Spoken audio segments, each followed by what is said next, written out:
All righty. Alrighty. Yeah, here we go. Good morning, Jim. How are you doing today? All right. How are you, man? Oh, what's going on here?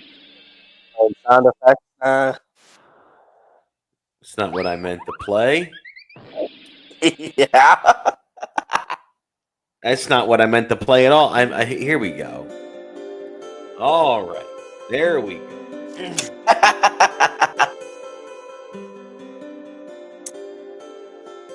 A little music to play us in this morning. I feel like I'm one of those like the charitable organizations that want you to call in and give money. They play this Yeah, exact for like same little 15 cents a day, you can feed little Timmy in Indonesia.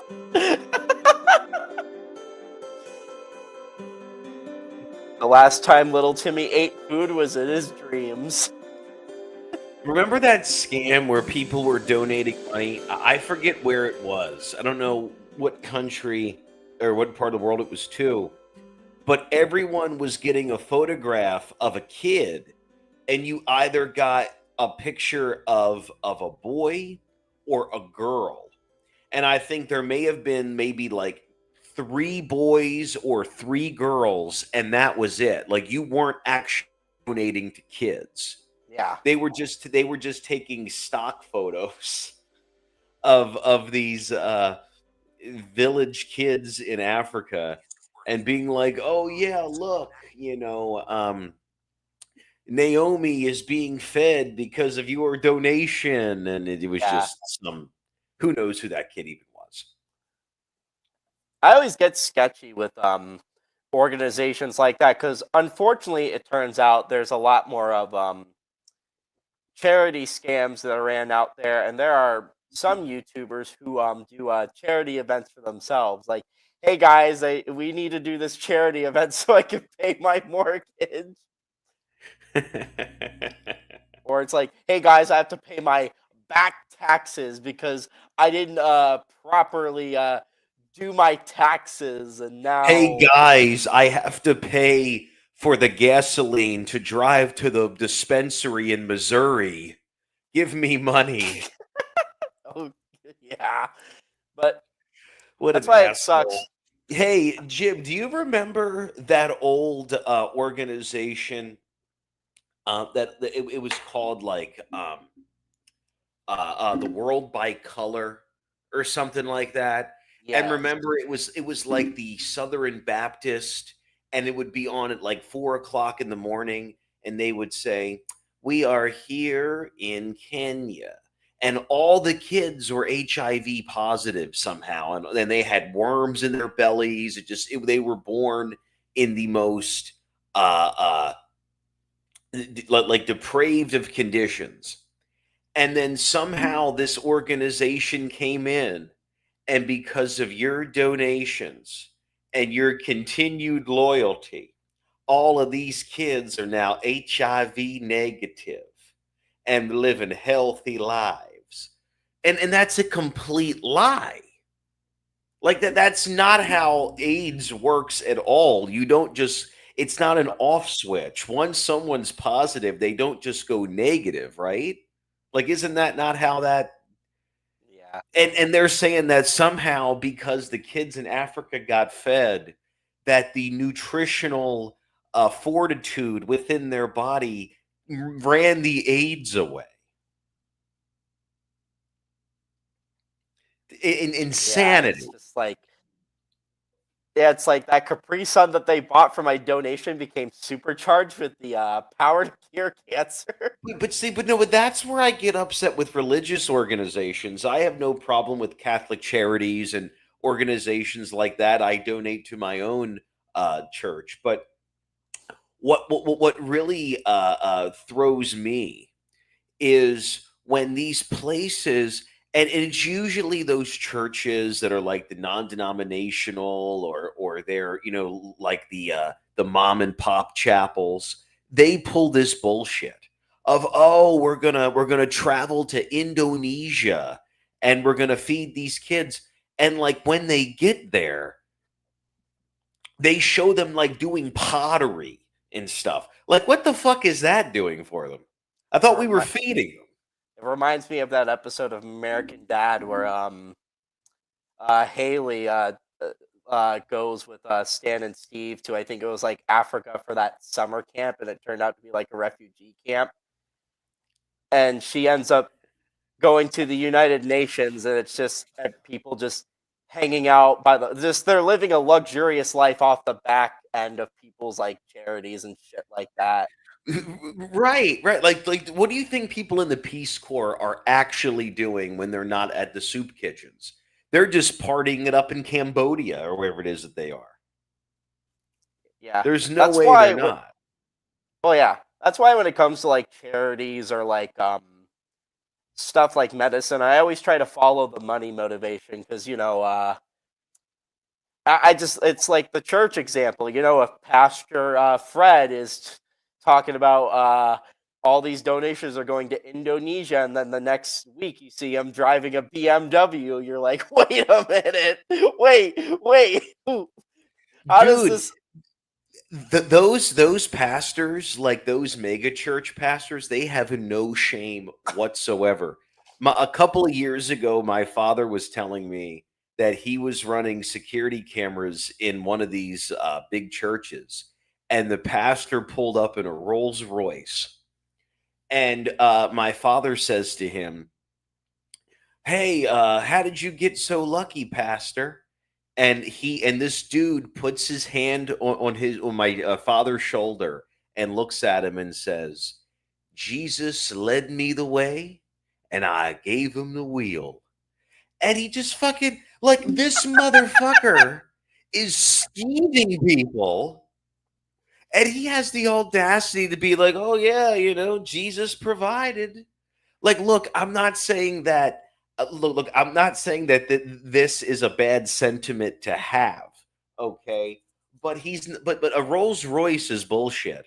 If you can say, you know what, look, I have a roof over my head, I pay my bills, I don't have a whole lot, but I have faith that I'm hanging on.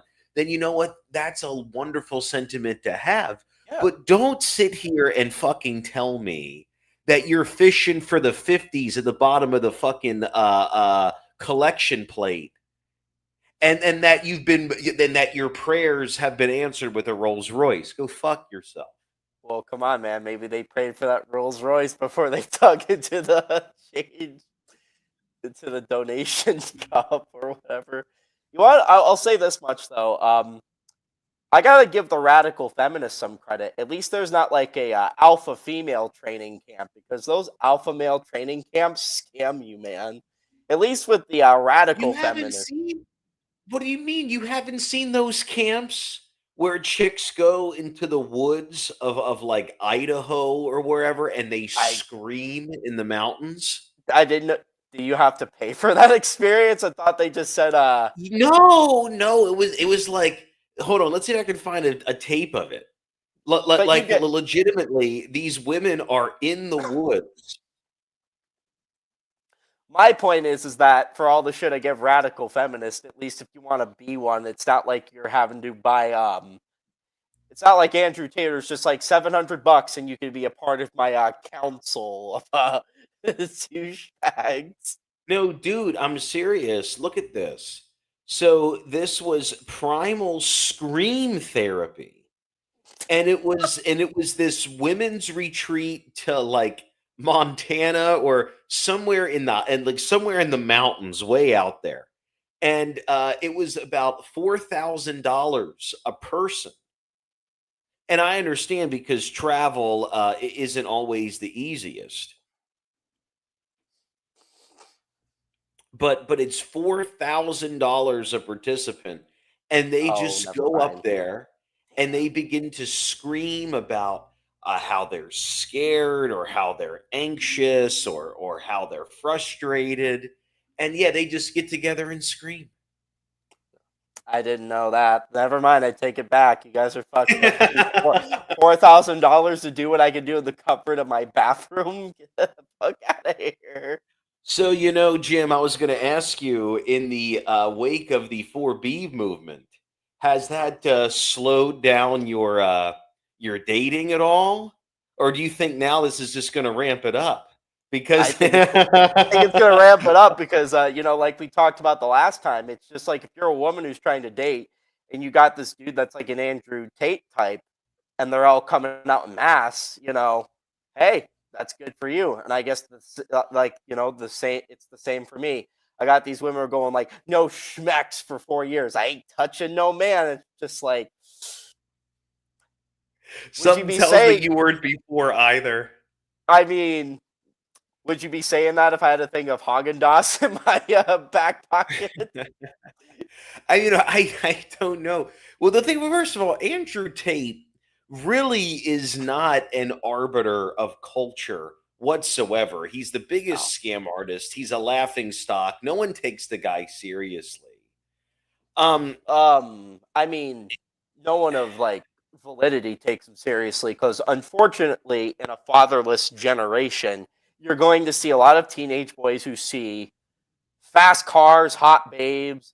To give Andrew Tate his due diligence, he is ripped. So I mean, for a teenage boy who doesn't really know about the ins and outs of the world, you see that and you're like, okay, how do I obtain all that? How do I obtain that pinnacle of perfection? And I don't blame him. right, If I was but a but 16-year-old too, right. and I see Andrew Tate, I'm like, he's got money, he's got cars, he's got women, he's ripped, he's got this entourage that follows him around the world. It's like, And then I get all of that. Like I totally understand the idea of, because people don't know that he made most of his money from boxing. He doesn't really discuss that part of his life very much.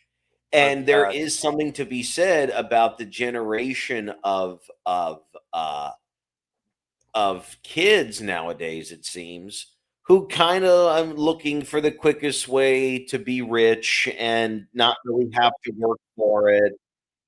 So I totally understand all of that. yeah. And the appeal of Andrew Tate is this guy who, like you said, he has all the material possessions. He looks like he is, getting ahead in life or whatever. But my issue is that I feel like most people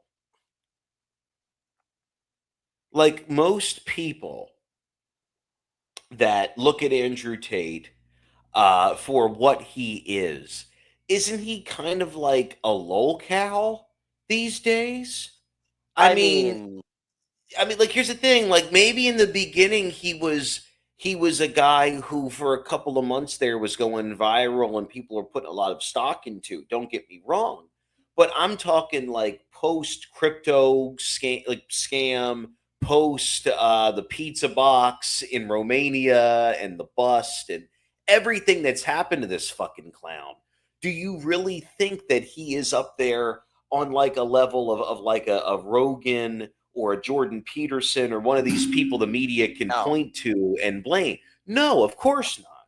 no, No. no. I know there are people out there for a time, and I think I've mentioned this before, who are like, uh, Jordan Peterson and Andrew Tate are saying the same thing. It's just like they're saying the same thing, but their solutions are vastly different. Jordan Peterson isn't writing a book on 12 rules to life and how you can start a cam girl business. Andrew Tate's telling you Right. how to freewheel it and dealing and shit. Right. No, Jordan Peterson and Andrew Tate are actually saying the exact opposite. These are people who don't listen to what anybody that disagrees with them is saying, and they're regurgitating these half truths. Jordan Peterson talks about the importance of marriage and loyalty and relationships and not being materialistic and etc. I don't think him and Andrew Tate would have a very good conversation. I No. don't think that would be worth anybody's time. The only reason why I suspect two reasons why people drew that parallel. One, the radical men's rights activists think that Jordan Peterson is a champion for them, but he's really not. It's a misconception I've seen. He wants both men and women to do good. A good chunk of his clients have been women too. And the other thing is that if you can somehow link, even though it's the laziest link I've ever seen, Jordan Peterson and Andrew Tate's thinking, you got people in the mainstream media going like, "Why would you want to follow Jordan Peterson?" Him and Andrew Tate are saying the same things. It's like, yes, both Andrew Tate and Jordan Peterson have pointed out that young men feel lost. They have a lack of guidance, a lack of purpose in society. They're being told by these overgrown, wildly colored feminist beach whales that their only place in reality is to become a become a patriarchal tyrant. The second you enter your role as a man, you're entering this role of tyranny. When the But difference see, is when I the was going to difference point is out the that difference is that yeah, Peterson's not name calling. Andrew's the oh, aggressor. Peterson is not shaming the women at all. oh, Andrew's the one that's calling them fat and calling them lonely, and he his derogatory nature should not be tainted with what Peterson's talking about. of course. And that's why I bring that up because people are like, well, how can you deny that? It's just like, well, Jordan Peterson is, for one, actually giving me good self health advice. I'm like I've taken I read the like that was one of the first books I read in a while when that first came out, 12 Rules for Life, and there's a few things that stuck out to me in that book. One of it was how can you set the world in order if you haven't set your house in order? Because it's hard to keep your house orderly and everything. So if you can barely keep your house in order, how do you keep the whole world in order? What's Andrew Tate telling me to do? Just never date a never date a bitch. You know, uh, He would you just let say them know hire. He would just say hire some broad to keep your house clean for you. Like yeah, or he would something say the like. But most basically, he deplorable shit. and like, look, I agree with some of the things Andrew Tate says. I don't agree with his solution to it. It's his solution is where I vastly differ because I do agree that young men, just like young women, should have guidance offered to them. If you want society and the world to be better, both of them need to have guidance offered to them. When all that you're telling me is basically, and this is my other thing, when people are like, well, these guys are just red pilled. They're really not, though. They're just as blue pilled as the radical feminist types. It's radical feminist ideology, except switch my hatred for men with hatred or incredible dislike for women. And I say the same thing to these radical men's rights activists that I do to the radical feminists. If you, I feel it's either you should just keep it for the homies, or I feel like some of you are just secretly gay and you just haven't like figured it out. Because with the radical feminists, some of them are saying, I'm abstaining off men through this 4B movement. It's just like some of you already were. Some of you have already, like, some of you are already were at that point. You need to announce it now. It's Well, just like, does this bother you at all, Jimmy? The crazy amount of guys who have gotten who have what's the term when you get your when you get snipped, as they say. vasectomy. Right. My bad. No, you're fine. The number of guys like our age, the number of women that are our age that have gotten hysterectomies, that are just writing off children altogether, that are living either just as single people or are choosing to live as childless people, even almost into like this antenatal kind of movement. Obviously that's not everybody. I don't think No. that's most people, but do I think that those people who feel that way congregate in those circles, much like the dude bros who listen to Andrew Tate but are also still very chauvinistic and entitled, and kind of have this immaturity about them. Most certainly. So what's so important to understand here is that just because there is a level of groupthink of, okay, look, men feel lost.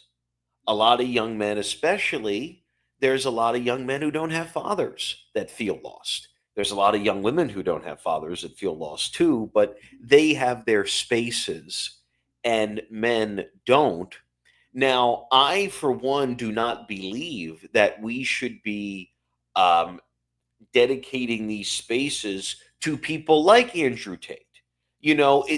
There's a place where, it can be, oh, the beers and the chicks and, the hee hee ha ha, whatever. But in no way is that I kind of feel like that's like the Kill Tony of the world and the you know, that kind of stuff. Not saying that it's conservative, but Of what I course. mean is that, that's where like kind of like the broy comedy lives today. But in a space of clear thinking, a lot of people are not looking at materialism, even though these people are rich themselves Of and course. certainly possess more than the average consumer. It's not in the sense of like when you watch Andrew Tate talk and he's got his big watch on and he's got this big fucking cigar and he's in his chair and he's in this palace and he's all ho ho ho. Like, what's the point of that? Like, how is there any sincerity there? How are you expecting for these young guys that feel lost to relate to you? Like, I get what you mean. He looks cool and I want to be like this guy. But what is the end result of that? When that doesn't happen, is what I mean. What are you left with? You're not left with any Exactly. perspective at all. Yeah. That's, and yeah, I think it's it's a terrible like long. It's a like short term it seems great, but then you look at it in the long term and it's just like, what do you have? I mean, the red pill community space is dying out, so you don't have much of the bro pill types left. I haven't heard anyone talk about the men going their own way fucking shit in a while, so that seems to have fucking died in the fucking wind. It's just like, Yeah, yeah. I Things kind of tend to go in circles. It kind of heavily rotates, and I don't really know. I don't know if that's kind of like what the four beers are doing now or not. it feels But like, but if well, that's the thing. The 4B movement is basically men going their own way, but for women, it's the same. It's the same shit. And I've said this before that as a person who is trying to date, it's kind of difficult when you got these men go like for an example, since I do rip on radical feminists a lot, and I'm not fucking shy to do that. I was having this a discussion with this guy who is a radical men's rights activist, and me and him were asked a question of what's the thing that a man should regret most in his life. This guy said that the biggest regret that a man should have in his life is being with a woman that has kids that aren't his. My response was is that I think the worst regret as a man, and you could apply this to a woman or any person for that sort, was that being on my deathbed and having regrets, things that I wish I could have done, things I could have done more of, so on and so forth. Now, what's this intellectual guy's fucking high IQ level response to that? You sound like a guy who is dating a woman with kids from another man. It's just like this is this that response is the same energy as when you like own a radical feminist in a debate, or they can't logically debunk an argument you put up in front of them, right, and they just scream the patriarchy for like 30 minutes. It's just like right. And you're I doing the thought, same thing. and see, this is where I lose the men's rights guys because I agree with them to a point, just like feminists. I think we all agree to a point of where equality should be and the pay gap and all of that stuff. But it's the nuances like this, pardon, that frankly just make no sense to me. Isn't part of the whole men's thing of like being a dad and taking care of kids, especially if they are the woman's kids who you are marrying, you would think that would fall into that category of, oh, this guy is really being a provider, not, oh, look at this sucker for taking care of someone else's kids. I Yeah. don't know where that angle comes from.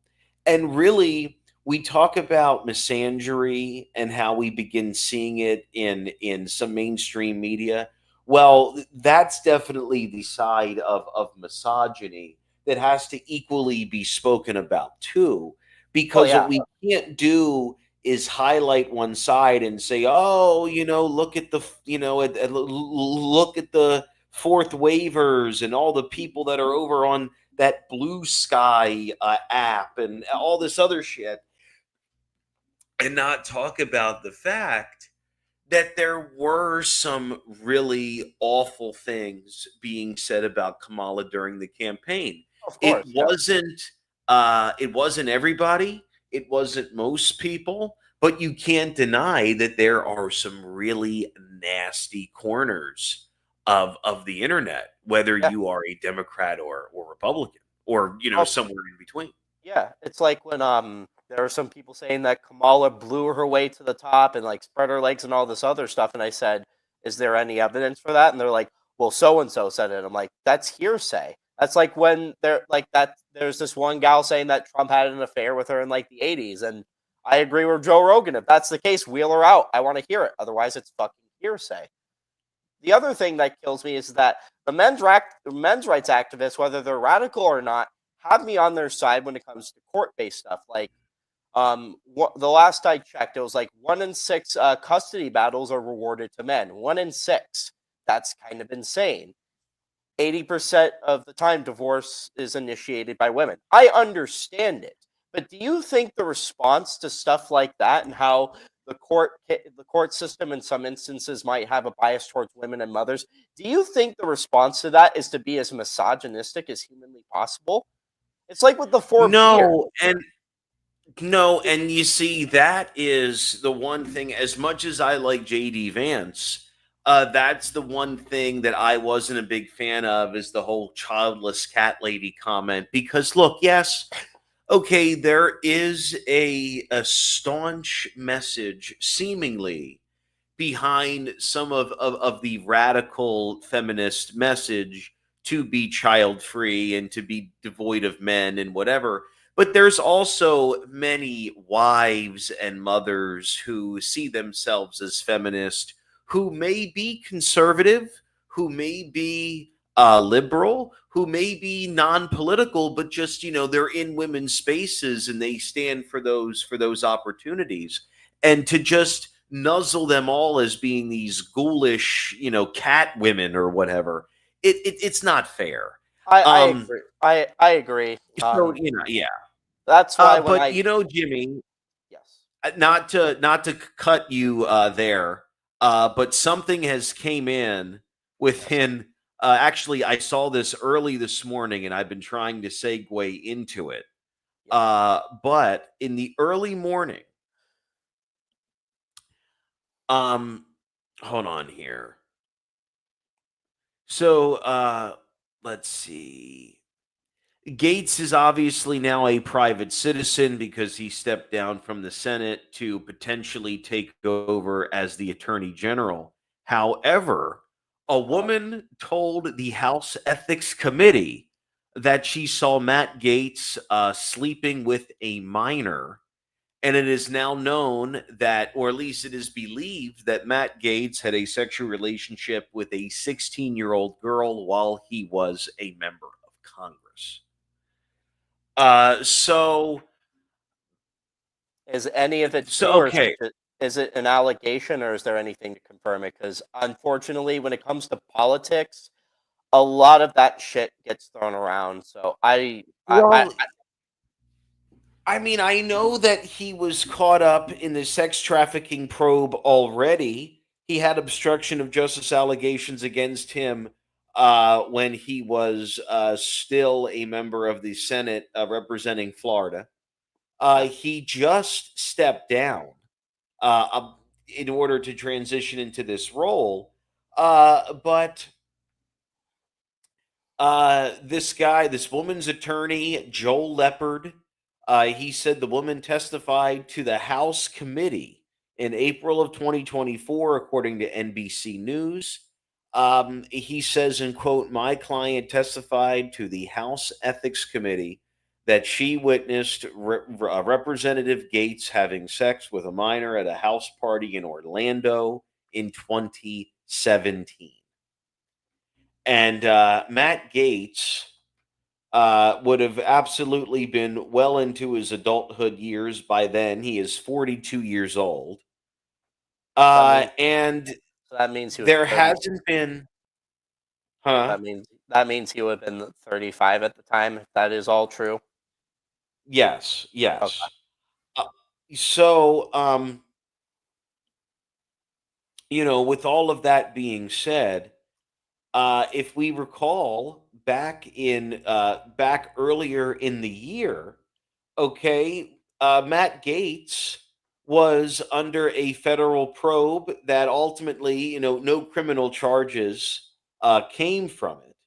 But the fact that he was under probe for sex trafficking, the fact that now the underage girl story was a part of it even then. Um, this guy uh, has came forward and said that this Stephen Alford of Walton Beach, Florida, has came forward, and all of this stuff is kind of coming to the surface of what we already knew, that Matt Gates is certainly not the right pick. But do you think that Trump will continue his ambitions to get Gates approved, or should they just step aside from him and find someone else and kind of see where this goes? I think they should approve Gates. However, if it finds out that he is guilty of all of this shit, all of it, then yeah, I think he should be stripped. My problem is that it seems to be now we're levying more of this at him as he's about to step into this position. When if we wanted to bring this all to light, we should have done this before he was picked as Attorney General. Because the problem I have, and some people might see, is that um, it's like the whole Brett Kavanaugh thing. You waited until he got into that position to then raise all of this shit. Whereas if you have raised it before he got into that spot, I would have been more inclined to give it some belief. I don't want to deny, and this isn't a shot at the victim. I just, yet again, since this is politics, it's hard to tell if this is someone who wants genuine justice or if this is just a political ploy being used by one party to fuck with the other, you know? Yeah, but a big thing that my big problem with the Matt Gates pick is that Trump's big campaign theme was separating himself from the GOP, not having the swamp monsters in his cabinet, draining it, having a fresh start, and that's what it looked like for a while. And we could have a whole different conversation about Christy Nome and whether or not we feel like she should be a member of this cabinet. However, okay, to me, Matt Gates just represents the grand old party. He represents the Tea Party interests. He's someone who just, is not, just doesn't represent what I thought this new Trump brand was. And that was, as I said before, separating himself from the old regime, the people that he was previously assigned to. I, There I were think definitely, I think there's enough people in his I think there's enough people in his position though that if Matt Gates also gets out of hand, since they're not traditionally Republicans, I think it'll be fine. Like I said, if it turns out that he is guilty of this shit, yeah, I don't think it's wise for the Attorney General to be the representative of the people when he's involved with all of this shit. But if it turns out that this was just a ploy or like an attack on him, just because And I'd say this too if he was a Democrat, if the Republicans are pulling this before someone thinks that I'm playing defense for the Republicans. I just think that we wait until now.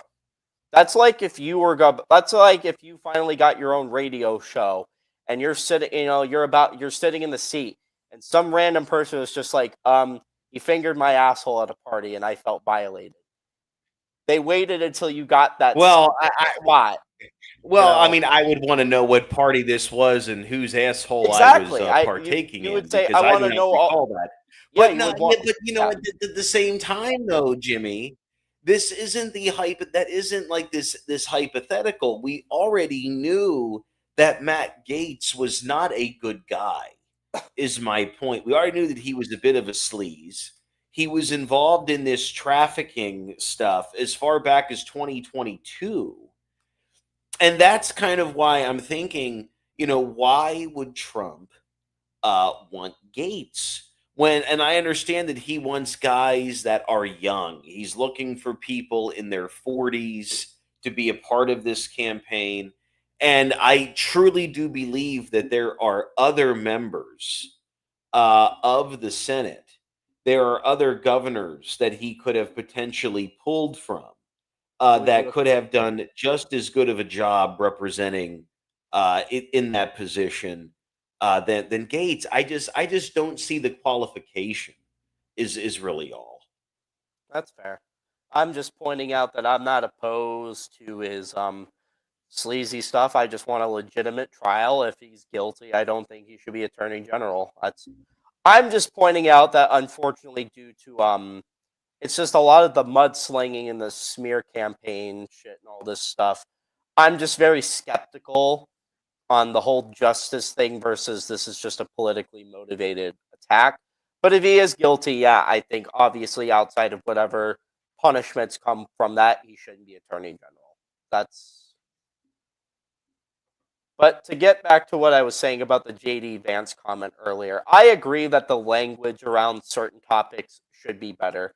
It's like when someone says to me, "Well, I have a problem with the left." You have a problem with radical leftists. You don't have a problem with middle of the road liberals or those who are liberal in some areas but not in others. You have an issue with the radical leftist types that are radical across the board. So and the same thing with JD Vance's comment. I understand what he was trying to say there, but you have to say the radical feminists. You have to make the distinction, the separation, because I know tons of feminists who don't like the 4B movement and don't like this we want to by us wanting to be equal to men, we need to be honorary men, and I don't think that's what most feminists want. They want things to be, if not equal, as fair as it can get. You know, it's just and when it comes to the discussion of the illegals entering the country, I think rather than saying these fucking illegals, you should talk about the criminals. Like, I understand it's like, regardless of why you come here, I understand it's not wise to start your new nationality off by breaking the law. You should go through proper channels to get here legally. But I have more of an issue with illegals that are wanting to commit crimes than anything like that. Drug lords and stuff like that. But I think the language around a lot of stuff could be a lot better. Distinctions aren't being made properly in this whole, we got to group them all in. If people on the right don't like being grouped into the Nazi category, and I agree, that's fucking disgusting. Me and you had to talk about some dipshit fucking yesterday that I was dealing with that felt like everything I don't like is woke and you're just a Nazi. I hate that characterization. And, if you don't like the whole all conservatives are Nazi narratives and there are distinctions being made there, you got to make distinctions for the other party. I understand that they seem to be your political adversaries at the moment, but you should separate those who are actually your adversaries from those who don't really care if you're left or right. They vote on policy, they vote on merit, they want what's better for, everybody. Right. So Jimmy, Yes. so I found this. This is a whole nother spin on the development here. So a majority of Senate Republicans doubt that Matt Gaetz will be confirmed as the Attorney General. And down here it says that 15 Republicans are agreed that there are not enough votes in the Senate to confirm him. Um, Closer to 30 Republicans consider him unqualified. So it looks like that the House may heavily force Trump to reconsider. And, in the discussion of politically motivated, not even to get into Brett Kavanaugh, um, Of because course. I kind of felt a certain way about that too. Uh, but personally, do I think that Dr. Blasey Ford was being truthful? A part of me thinks that she absolutely was. And the other part of me thinks that the people that thought she was lying were those that assumed that this was somehow retribution for Mitch McConnell not allowing Obama to choose a Supreme Court justice. And once you begin conflating those things, we miss the mark of, look, if this guy actually did rape this woman, we don't want any parts of this. And unfortunately, we never did get a clear indication whether or not he did or he didn't. But we can say that we have a really unfortunate history over these last couple of years of electing officials that their pasts are a bit checkered. And look, in terms of Gates, whether or not we get confirmation on this right now, I personally believe that when stories involve children, you have to be incredibly careful. Of course. And And I agree. It should be. I want a thorough investigation. And look, I'm not denying that Brett Kavanaugh didn't do anything. My problem is the timing. That's the thing. That's my biggest thing. I'm not I've talked to people who are victims of SA and stuff like that, and they agree that it was the timing. They're not denying that nothing happened. It's just you wait until they get into this position of power. When you should expose them or put them out there as soon as possible with evidence and stuff like that, rather than just waiting. And the other thing I have to point out too is that unfortunately there's this other game that people play nowadays of I'm going to make the accusation, then I'm going to chase for the evidence and build my case. Whereas most of the time when you make an accusation, you already have the evidence and a case built rather than just it's like, it's just, clout chasing in a sense. It's like right, all I'm saying is that if these individuals are sexual predators or deviants in some sort like that, I want them exposed. I want legitimate trials around them and stuff like that. I just don't understand why we have to wait until they're nominated for this position because they're clearly a problem before that.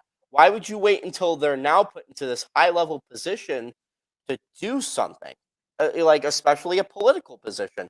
Because it's going to make people like me skeptical and just wonder why it was done there and then. It's like if I see someone get shot, I don't wait until 2 days later to report it. I say this has happened here and now. You know what I mean? Like you don't. It's just the whole. It's just the whole. right.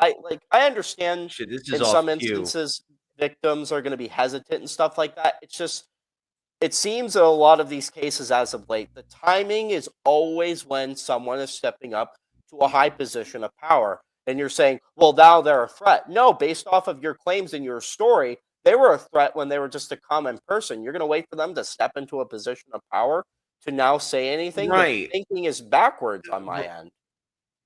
Right, right. But I do think that there is enough evidence against Gates for Trump to highly reconsider. This video that I was trying to load throughout our discussion here, and I just kind of pulled it up too soon. This has resurfaced from the Independent, and this was Gates's comments about reproductive rights activists. Oh, have you watched these pro-abortion, pro-murder rallies? The people are just disgusting. Like, why is it that the women with the least likelihood of getting pregnant are the ones most worried about having abortions? Nobody wants to impregnate you if you look like a thumb. These people are odious on the inside and out. They're like 5'2", 350 pounds, and they're like, give me my abortions or I'll get up and march and protest. And I'm thinking, march? You look like you got ankles weaker than the legal reasoning behind Roe versus Wade. A few of them need to get up and march. They need to get up and march for like an hour a day, swing those arms, get the blood pumping, maybe mix in a salad. Our America is not for the thugs and the criminals who would burn our cities and murder our fellow Americans. Okay, I don't know what he's going about. But okay. I think I had to take him off. He was going off the rails, but I think the last part of his speech was speaking into protests that devolve into riots, which I agree, it's your American right to protest, but it shouldn't have to devolve into do a you riot. see why House Republicans would rather not this guy be the Attorney General? I mean, I feel like they have an issue with how he phrased it versus with what he's saying. Believe me, I find and I'll say this: I'm not saying every radical feminist physically is ugly. It's just the things that they spew is what turns me off. Now, am I going to phrase that in the same way he did? No. Am I pretty crude towards the radical feminists? Sure, they're pretty crude towards me, but I would, I think less. I think a better way to combat bad speech is better speech, and I don't think he's really contributing towards the better speech thing. Even if what he's saying is partially true, I think there's a better way to phrase it. I understand why Trump wants to pick him though, because it's what you've pointed out with Trump. He's definitely a provocateur, and as Trump, who's also a provocateur, is going to see a bit of himself within that. He's not. Matt Gaetz seems to be very combative. He's ready for the fight, and that's characteristics that appeal to Trump. So, if he right, my question is for you. Yeah. Okay, because like I said before, yes, he is a provocateur, and yes, he wants the younger blood. But again, in my opinion, what I don't want to see him do this time around in his presidency is all the name calling and all of the shit stirring and the Rocket Man, and I really hope that he kind of winds that back a bit. That's all that I'm saying. I think Now, with people like JD Vance, RFK, I think the people that he has on his team aren't going to let him go off as hard. You know what I mean? I think right. that's why I liked Vance as a VP pick, because Mike Pence was just fucking awful. I think Mike Pence was completely. I think Vance Mike is a good. Pence. I think Vance is a good counterbalance. I think outside of his we all have our moments. So I understood what he was trying to say with the whole cat lady comment, but the amount of those moments he's had compared to Trump, he's a lot more well-spoken. He's pretty charismatic, and you can't pull the whole "he came from money" thing, because it really, with his childhood, it seems that he came from some Right. dark So shit. okay, what I was trying to address, Go ahead. with and of course, yes, of course, JD Vance, Midwestern upbringing, impoverished upbringing, all of that completely flies in the face of what a lot of how a lot of senators may or may not have grown up, especially in the age where a lot of people that are currently in office are second generation in politics. The question that I was wanting to bring up to you is, if Matt Gaetz were to need to be replaced, who do you think would best fill that role?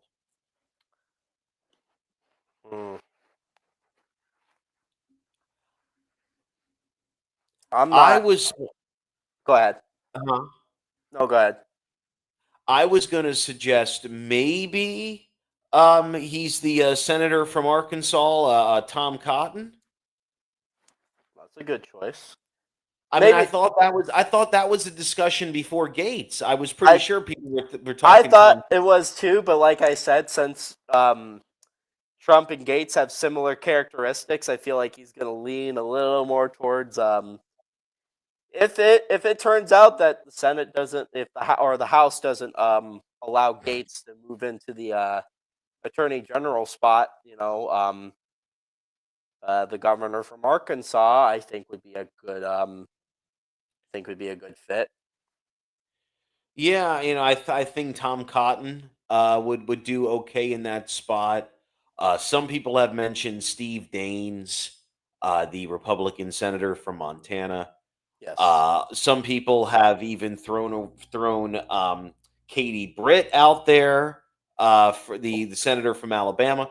I mean, there's a lot of conversation of who could be, of who it would have been. This Matt Gates thing just kind of seemed like a complete curveball, and much like Pete Hegseth, he was kind of appointed out of thin air. Now, the Pete Hegseth appointment, I am very optimistic about. I was excited about. I thought that it was definitely a nice twist on the typical appointments. However, however, okay, something that needs to be addressed. What is this?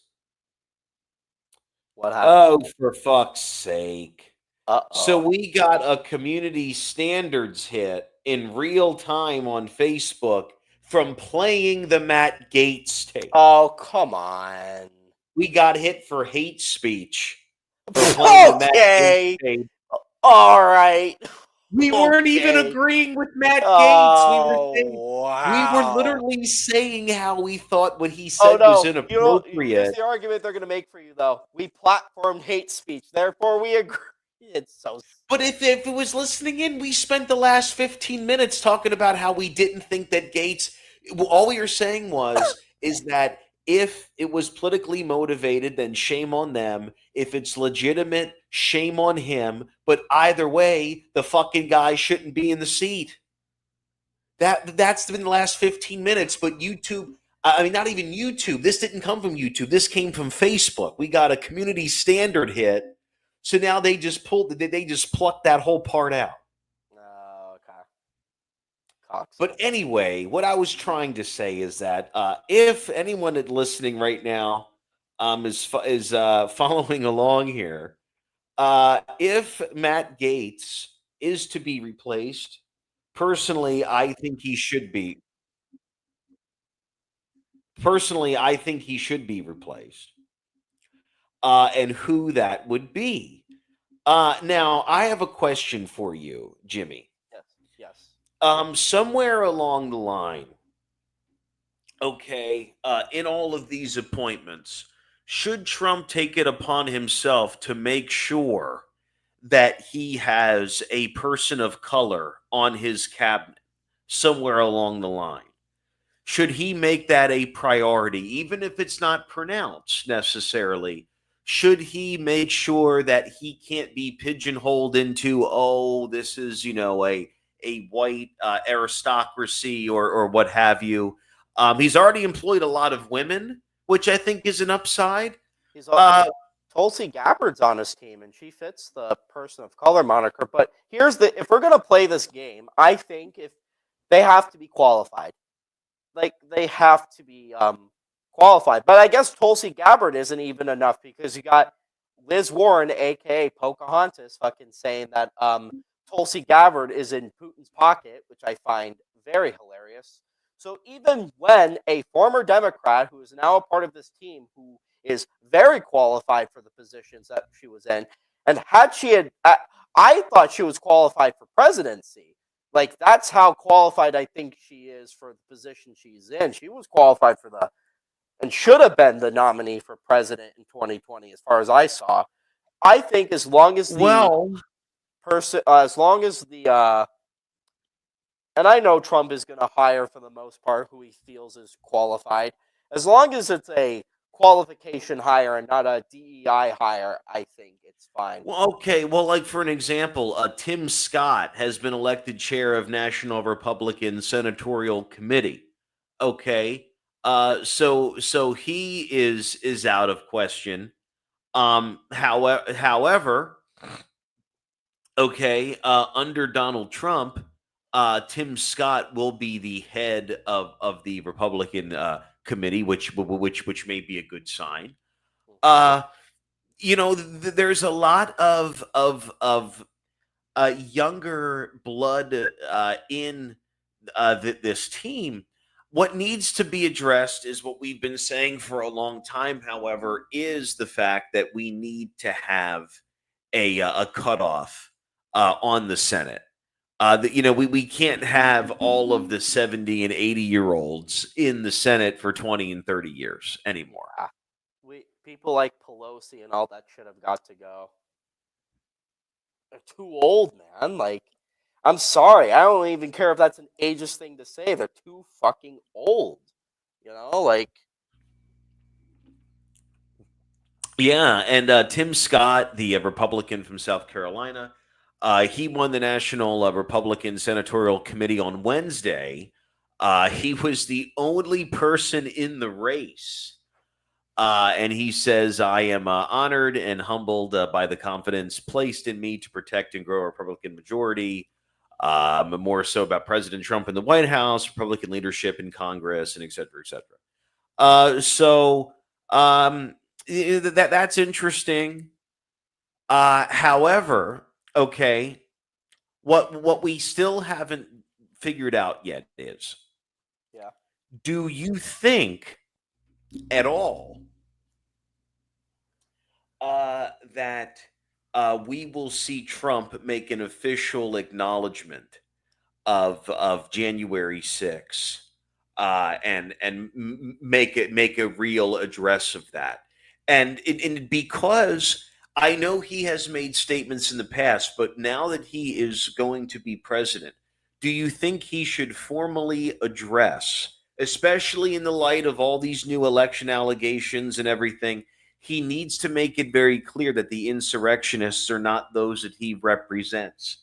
He's going to have to start doing damage control one way or the other.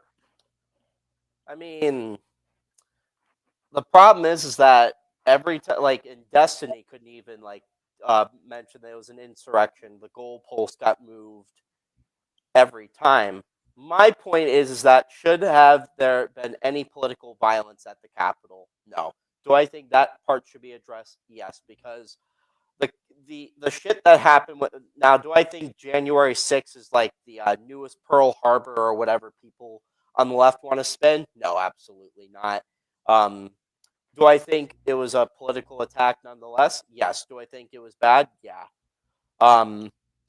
Should we do better about that? Yeah, because I don't like shit like Antifa or all of these other fucking horrific organizations running around and shit like that. So I think he'll address it. I just don't know how he's going to do it, because he has stated that he didn't agree with how things panned out there and everything. And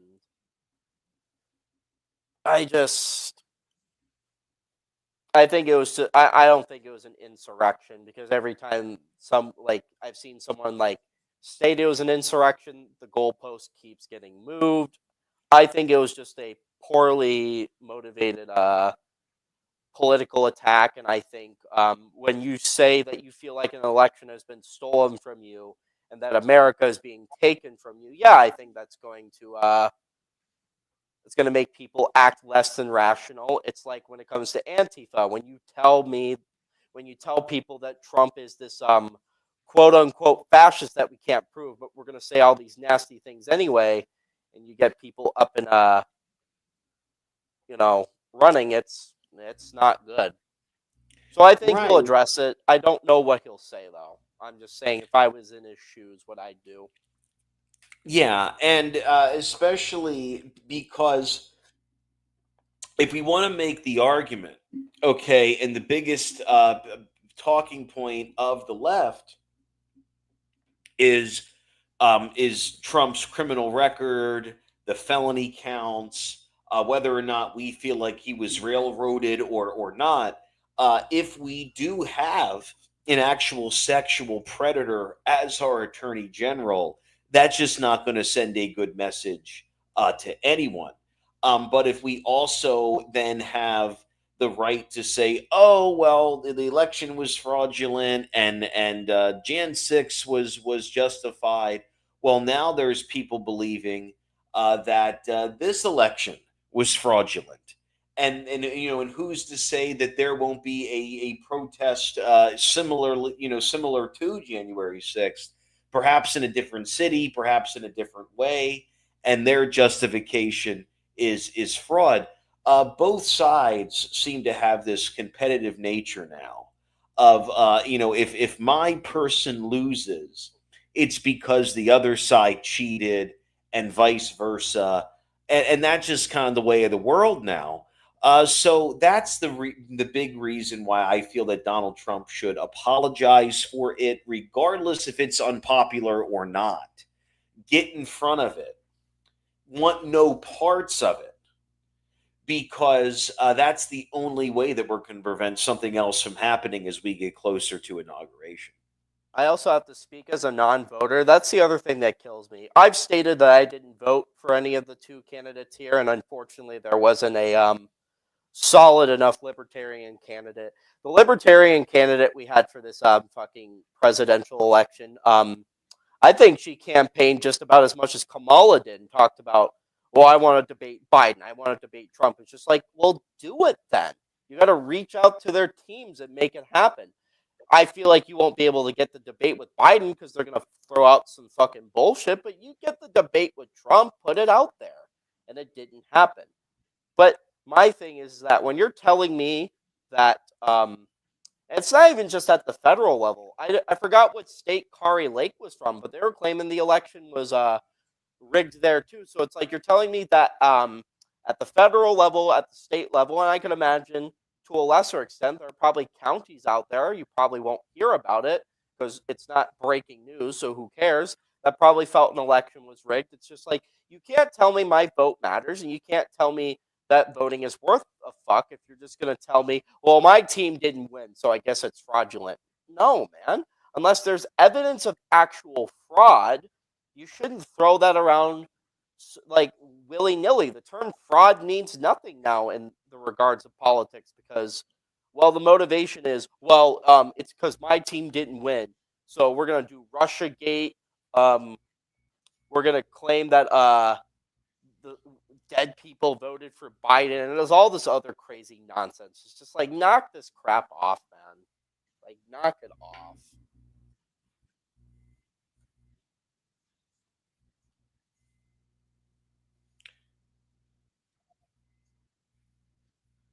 Hello. Right. Like, to be very honest with you, I know like 10 people off the top of my head who did not vote for this election. And that's just me. And I know 10 people. So the idea that 10 million less voted in 2024 than 2020, I can believe it. We were all sitting home. Everybody's like, hey, mom, dad, grandma, everybody's voting, let's all get our shit in the mail and send it in together.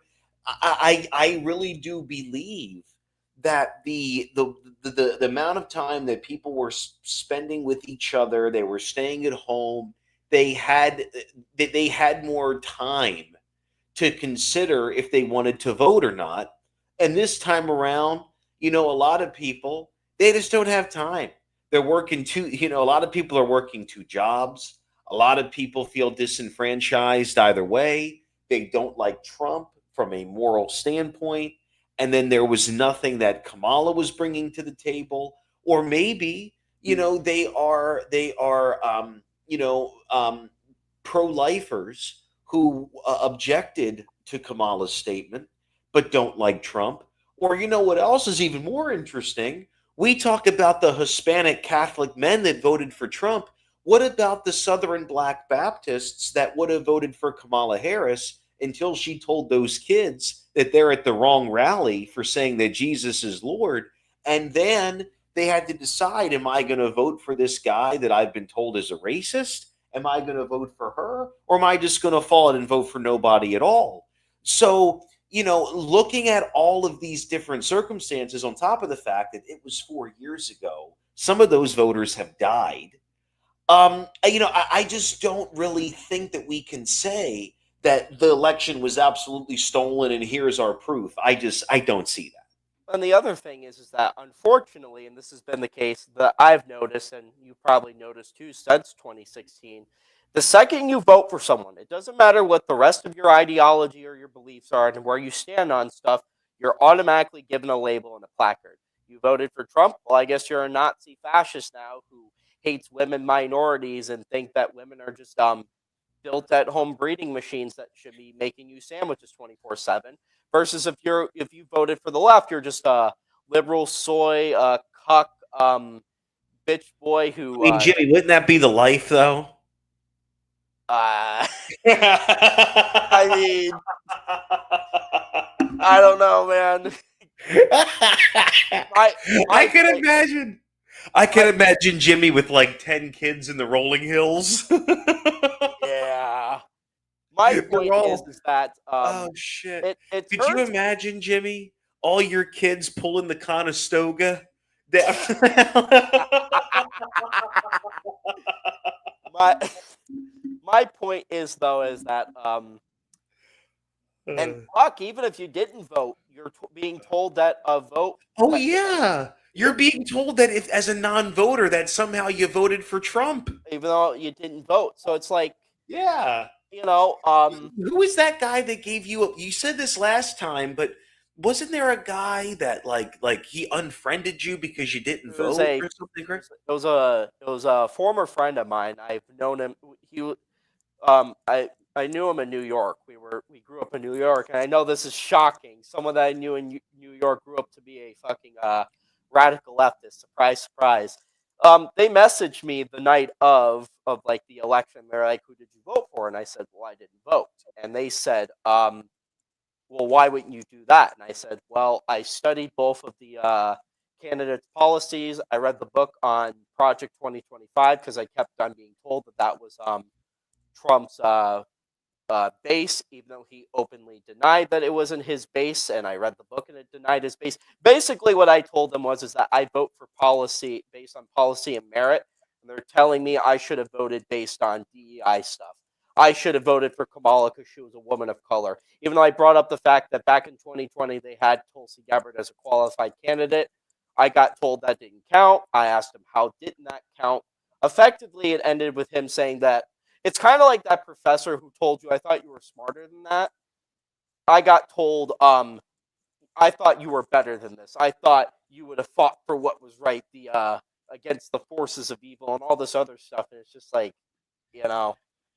And I told them that this whole I told them your party is not the good guys when your way of debunking someone's logic is calling them a Nazi. I'm sorry, you're not the good guys when you're Right. But I do believe that these are people who never watched any of Trump's speeches. Look, Kamala Harris had Project 25 on her website before she had any of her own policies. So people read this, they didn't know the context of it. They swore by it that it was going to be Trump's strategy, and they are horrified by the things inside of there because yes, in there they talk about these camps and all this stuff that Trump has nothing to do with. So when they hear this stuff and you decided to not fight for what's right, and you are silent and therefore you are siding with the oppressor. We heard this during the times of BLM when individuals were deciding to stay inside and not protest, um, and just kind of keep to themselves. This was still the same sentiment. And, I am not here to speak for anyone else. I am not telling anyone how to feel. I am not telling a person of color or someone, in the under the queer umbrella, so to speak, that they are foolish for feeling the way they feel. especially if they absorb the materials that they did and they now believe that this is the reality.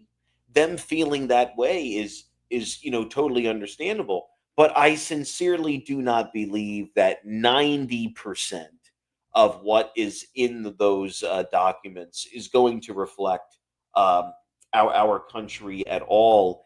And I really want to make this point to say that I'm noticing with the blue bracelets and the women are at the parks and they're going, I just don't know who's safe anymore. I don't know where I can go.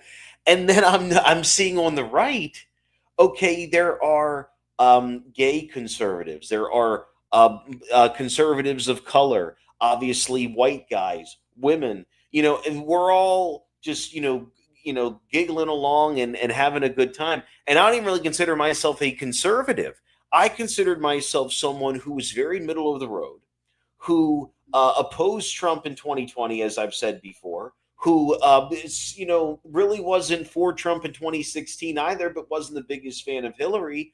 And now I have came to being very optimistic about Trump because of what we were being left with. I don't think a vote for Trump is the same the same sort of like circusy spectacle that the MAGA movement had back then, where all the diehards were just worshiping Trump. I think a lot of that audience has either died off or they've kind of evolved, and now we just have a lot more everyday people from all demographics that are looking at this from a different point of view. It's not our fault that somehow, because a president was elected, that now you feel like you can't go outside, you can't walk your dog. I want to know, where do you live? Do you live in a liberal city where everybody is progressive and everyone voted for Kamala Harris? And like how does suddenly the city of Portland become tainted by Trumpism if everybody voted for Kamala Harris? Why does it make your life in Portland now worse? How do these women in small towns say that they can't travel to a different town because white men are just attacking women left and right? I don't know where this is happening. And if I'm incorrect, if there are article after article about these random acts of violence against women in small towns, then please let me know. I mean, look, I am not ignorant to the trafficking and all the things that are going on. But I really want to know: has that been amplified by someone simply winning an election? And even better, if Kamala Harris was so for the people, why weren't any of these things being addressed during the? I know I'm going on and on and on, Oh but no, you're fine. Go ahead. what I'm getting at is, why was none of this being addressed by Kamala Harris? Why wasn't she on stage saying, "Hey, women on college campuses are carrying pepper spray and all kinds of stuff. We have to make things safer"? Why isn't she addressing the fact that homelessness in these democratic cities is out of control? I didn't mention her saying anything about that, particularly in San Francisco, where she is senator and she is in charge of that region. And you see, she's letting the world on fire out there. I didn't see her making any mention about the fact that the Native American girls are disappearing and being sex trafficked, and it's happening up in the Dakotas quietly without any reverberation from liberal talking heads whatsoever. And that wasn't a talking point in her campaign. I truly do believe that these things need to be addressed. I'm not saying that they are inherently Democratic issues and that Republicans won't address them. But what I am saying is that if we really wanted to see this campaign for women empowerment, where I think that she missed the mark was that she kept addressing abortion, and she beat the dead horse in every city that she went to, and she didn't build upon what the real vision could be. And if she would have included some of those other things, I think she would have had I mean, look, she only lost. We have to admit this. She only lost by like maybe 4 million votes. We can't say that it wasn't slim. Now that more votes are being tallied. Look, the night of election, it was 71 million to 75 million, and it was a blowout. But now that there's the or it was like 70 to 75 or something crazy like that. But now that more votes have been tallied, it is now 73.7 million to 64. I mean, sorry, to 76.4 million. So it was a very slim majority. We will see what happens if we look into our telescope and we see JD Vance running in 2028, not to put the cart before the horse. Of course. We'll see what happens then. Will the Democrats try, because by then Kamala Harris will be 64 years old. I don't see them using her again. Do the Democrats try to trot out Gavin Newsom? Who is the next person? Who's the next bullet in their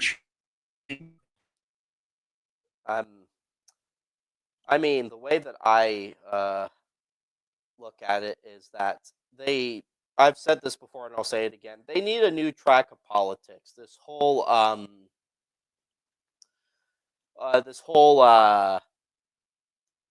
anyone I don't agree with is a Nazi. I don't know what just happened. Okay, we're back. Yeah, you cut out for a bit, so I just kept going. But I think they need a different track of politics. What they've been running off of doesn't work. And the other thing too is that when you're like, I'm glad you brought up the whole thing about her platform for her campaign being just orange man bad and abortion great. It's like yet you got people like Destiny saying that people on the right voted for the economy myth and like great gas, but it's like if you look at Kamala's policy, she had and the fact that he calls it a myth really pisses me off. Well, here's the other thing. If you look at her policies, I could have sworn she had something in her policies about making the price of groceries and gas better. So she did at the very end. She did, yes. So by Destiny's standard of logic, he also voted for the economy myth. He's just too stupid to realize that he did that. Now, is it really a myth? No. I just think it's funny that he was just like, well, these guys voted for an economy myth. You voted for it. Well, it's also really easy to call the economy a myth when you live in Nebraska. Okay? It's really fucking easy. But he lives in Omaha, though. That's the thing that kills me. It's like, yeah, but he's also a wealthier guy in a city with not a lot of wealthy. Look, the wealthy in Omaha are living it up. So it's just look, and he's from Omaha. He's lived in Omaha his entire life, and it's just one of these situations where the people who come from the rural states who are overwhelmingly liberal have this disconnection where they don't want to identify with the main populace. They don't want to realize that most of Omaha was probably struggling, that it was the highest prices they've ever had. And he is not it doesn't matter who's president, the cost of a gallon of milk will never affect that motherfucker. So he has the opportunity to call it a myth. Well, I guess I've lived in places like New York and Florida, and I guess I also have just read books and studied like various institutions that talk about like economic policies and whatnot. Like I'm doing pretty well for myself despite inflation. I did pretty well. It doesn't mean that I don't acknowledge that it's that things could be cheaper, not just for me, but for everyone across the board. But, him to just say that all people cared about was cheap gas and cheap groceries, it's just like, what about the 97% of Hispanics in Texas who voted for Trump that had an issue with with the shit with the border? You got people who are focusing on the border shit. You got people who want gas and groceries. Right. Like, what about people that just don't want war in Gaza? What about people that don't want war in Ukraine? Yeah. It's like I want look, don't get me wrong. I don't have an issue with America wanting to help other countries, but right now, with the way that things are, we have to focus on ourselves.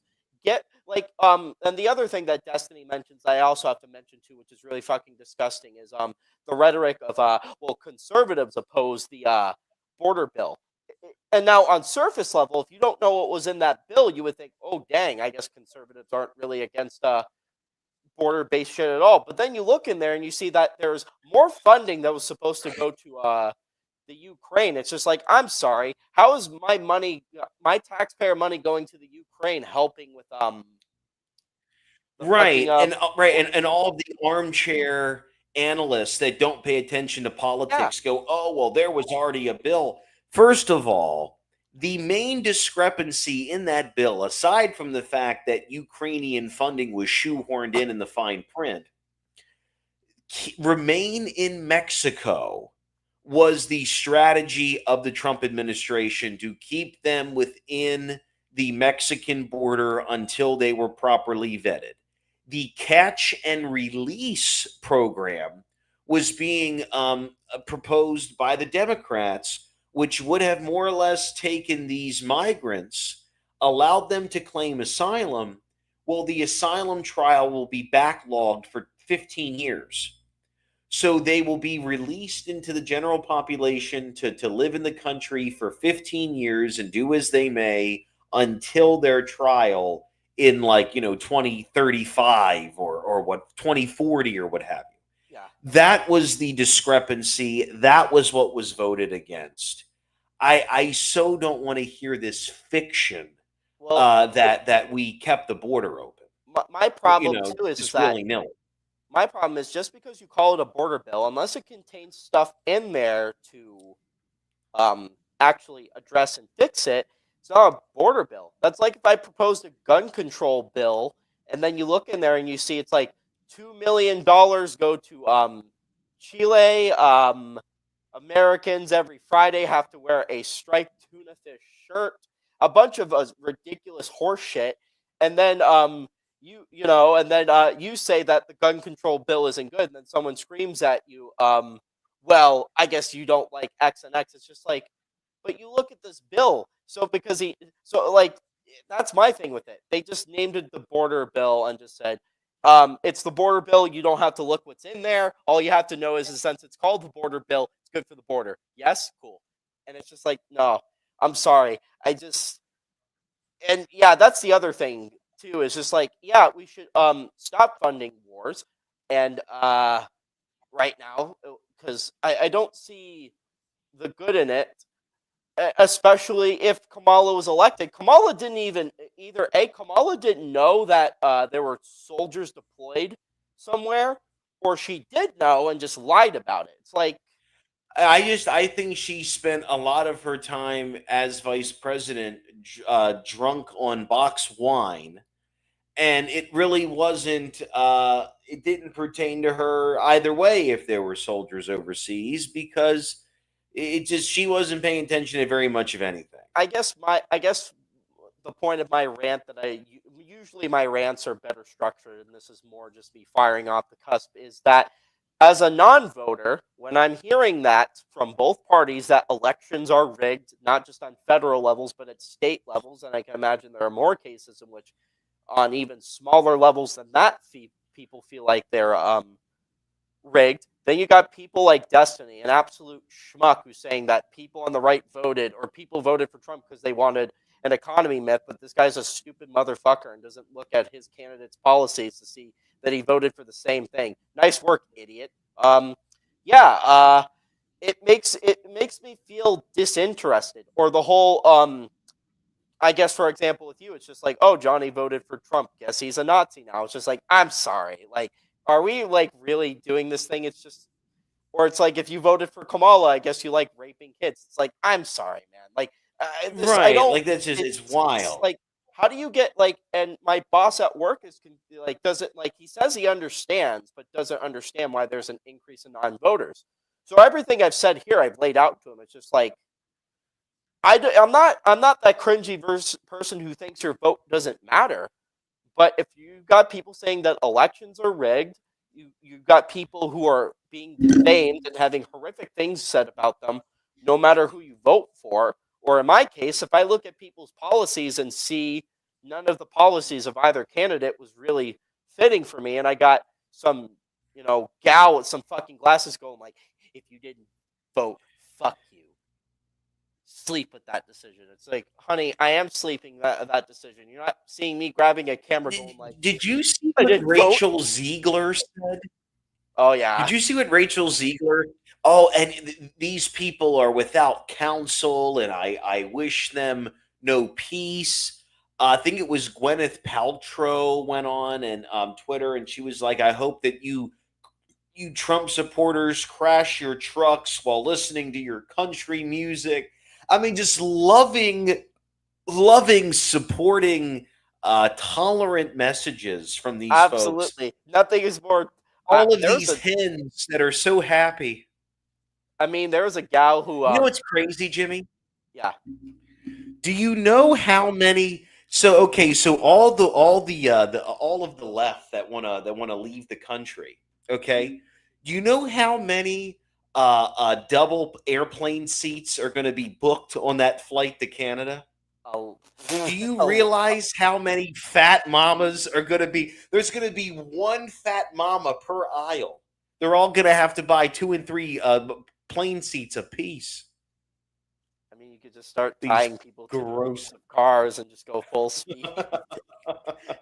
No, but my point is, I mean, there was a gal that told me and like 2 of my other friends that since we didn't vote, that she hoped we got into a Princess Diana car crash. Who told you that? Someone that you work around? No, it was some fucking gal at the bar here in town. I'm gonna keep them nameless, but me and some friends were talking, and the 3 of us didn't vote. Princess Diana car crash. So that means that the paparazzi is going to show up in Shadron and follow you to your death. Yeah, pretty much. And people are wild. Yeah, and I said to her, "What's wrong with you?" And she was just like, "I figured you cared for." And I got told the same spin job because I didn't vote. I voted. But here's my question, though: if it really came down to it, would you have voted for Kamala? No, I'm sorry. Exactly. I'm sorry. When your 2 primary points that you're running with is yet again, I'll say it again. Trump, orange man bad, abortion good. I'm not gonna I'm gonna go on Howard Stern and listen to the Doomer just basically motherfuck me for an hour while he talks about how everything is oh so bad, oh so terrible. I'm gonna tell people. And then she says that she worked the fries and that she met Doug at McDonald's, which is just the most horseshit story in the history of horseshit stories. Or the time, they had an issue with Trump doing the whole McDonald's thing and him wearing the trucker gear. Yet you look at her time going to that Sheets, and it looks so fake. And nothing is cringier than holding up. Like she's walking into the poor people aquarium. Yeah, and she was just like, "Oh my god, I remember when I was a 15-year-old and I had to buy this kind of Doritos. Now I get the fancy ones with my box wine." I had the same energy as Joe Biden saying, "This is my favorite." Dude, that's like if I got elected as president and you see me walk into a Little Caesars and be like, "Yeah, I remember when I was mouth drooling Neanderthal. I ate at Little Caesars a lot." You would be like, "You dumb motherfucker! Why would you do that?" It's just I remember bringing my hot and readies to the Oval Office. I remember eating my hot and ready before I was hot and ready. Come on, man. It's so bad. So anyway, Jim, the connection is getting shitty. Yes. Hold on a second. Okay. All right. So anyway, Jim, to wrap it up today, are there any closing comments that you'd want to make? I guess next time I'm gonna introduce you to another lolcow personality. So I hope you're ready for this. Are you ready to go down the DSP rabbit hole? The DSP. So who is So the DSP is a internet personality known as Phil Burnell.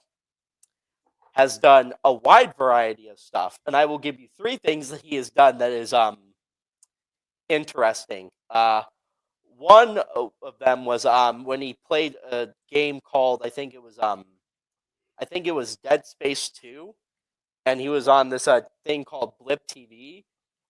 He was role playing as a Nazi, and I shit you not, he said, uh, "This is what happens when you let the Jews get into space."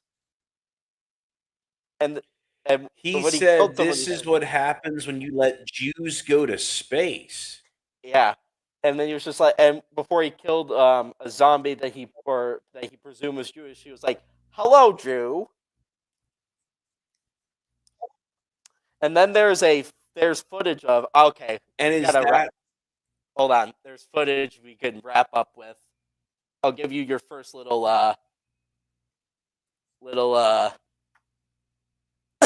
taste of the guy. Come on, okay.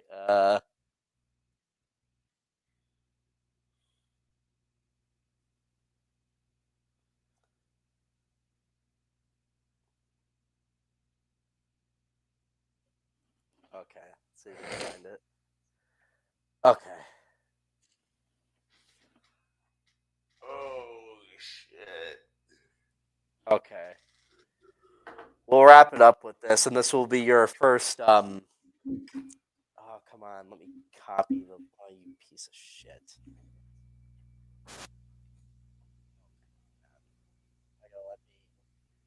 Okay, there we go. All right. Sorry about that. Computer's being stupid. All right. Give that a. Give this a whirl. It is referred to as the incident, and that's all I'm going to say.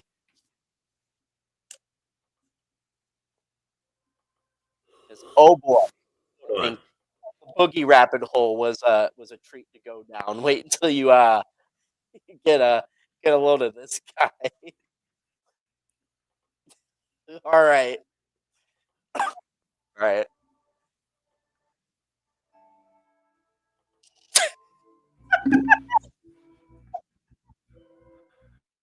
And if you're gonna ask me if The hell? you think he's doing, the answer is yes, but you have to wait for the He realization. looks like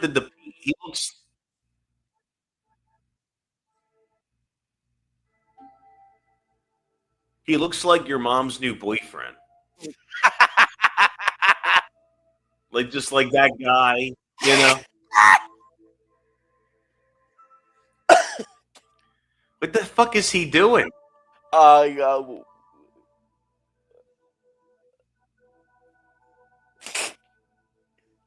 Is he jerking off? What's happening here? yes, he actually is. I'm not kidding. So You he's gotta wait. jerking off. Does he realize he's on Like, stream? nope. And that's what gets good. You got to just wait and see. Come on, how long is this? Oh, good lord! Look how he's tweaking his head. How grotesque! Wait, his eyeballs are rolling in the back of his head. Those big fortune cookie eyeballs. Fucking look at him. Oh my goodness, he's turning purple. Oh, he's really. Oh, and he's looking at it. Oh no. Oh. Oh, Santa Claus just came to town. Oh, sweet All right, heavens, here it Jesus. is. What is up, everyone? Hello, hello, and welcome. Oh, the camera's on. The camera's on the whole time, huh? I don't even know. Hello. So he wanted to okay, so